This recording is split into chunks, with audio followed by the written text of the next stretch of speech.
السلام علیکم، میں محمد اویس خالد ہوں اور آپ میرا یوٹیوب چینل دیکھ رہے ہیں۔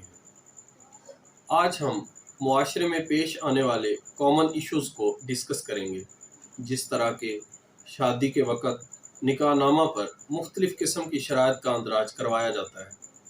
آج ہم ان شرائط کو لیگلی طور پر ڈسکس کریں گے، طلاق کی ایفیکٹونیس پر بھی بات کریں گے۔ مزید یہ کہ اگر شوہر وفات پا جاتا ہے تو بیوی کس طرح سسرال والوں سے اپنا سامان جہیز واپس لے سکتی ہے۔ ان تمام ایشوز کو ڈسکس کرنے سے پہلے مزید اس طرح کی معلوماتی ویڈیوز کو دیکھنے کے لیے گزارش ہے کہ میرا یہ چینل سبسکرائب کر لیں۔ اکثر اوقات شادی کے موقع پر لڑکی والوں کی طرف سے دولہا راجہ کو باؤنڈ کرنے کے لیے نکاح نامہ میں مختلف قسم کی شرائط کا اندراج کروایا جاتا ہے۔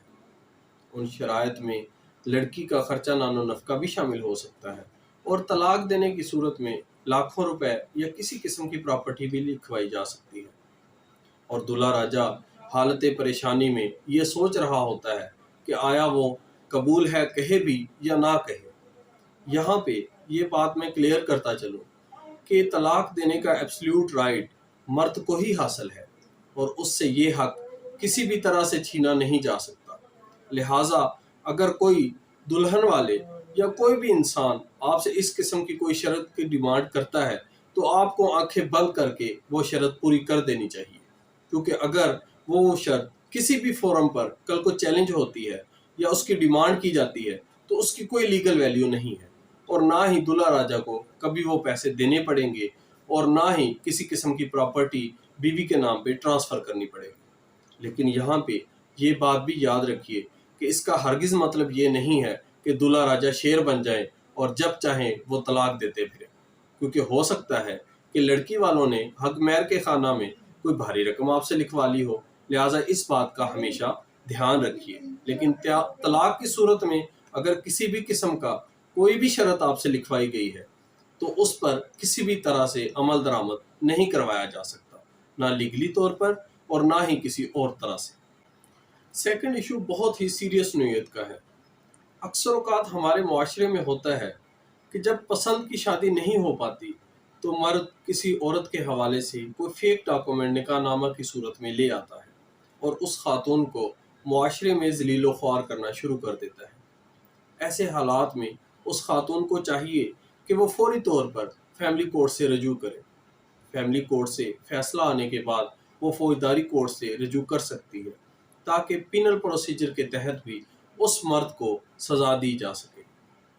جہاں تک ایفیکٹونیس آف طلاق کی بات ہے، ہمارے معاشرے کا بہت بڑا المیہ ہے کہ غصے کی حالت میں یا پریشانی کی حالت میں طلاق دیتے وقت مرد ایک ہی بار میں تینوں طلاقیں دے دیتا ہے، اور جب غصہ ٹھنڈا ہوتا ہے یا ٹینشن ریلیز ہوتی ہے تو وہی مرد مختلف قسم کے فتویٰ جات لینے کے لیے صحیح کرتا ہے۔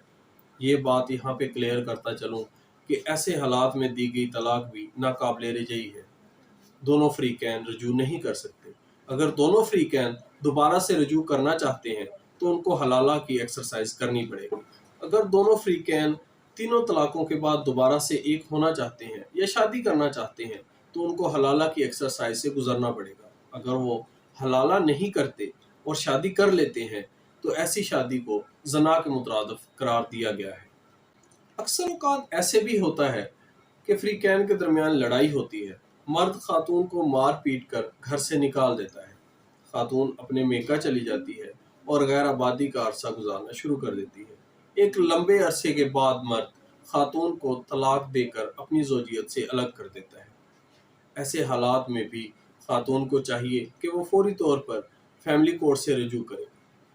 خاتون غیر آبادی کے عرصہ اور عرصہ عدت کے لیے خرچہ کی حقدارہ قرار پاتی ہے۔ یہیں پر ایک ضمنی بات کرتا چلوں کہ اگر دوران آبادی شوہر وفات پا جاتا ہے اور سسرال والے خاتون کو گھر سے نکال دیتے ہیں، سامان جہیز سے بھی محروم کر دیتے ہیں، تو ایسی خاتون بھی فیملی کورٹ کے ذریعے سسرال والوں سے اپنا سامان جہیز واپس لے سکتی ہے۔ امید کرتا ہوں کہ آج کی یہ ویڈیو آپ کو بے حد پسند آئی ہوگی۔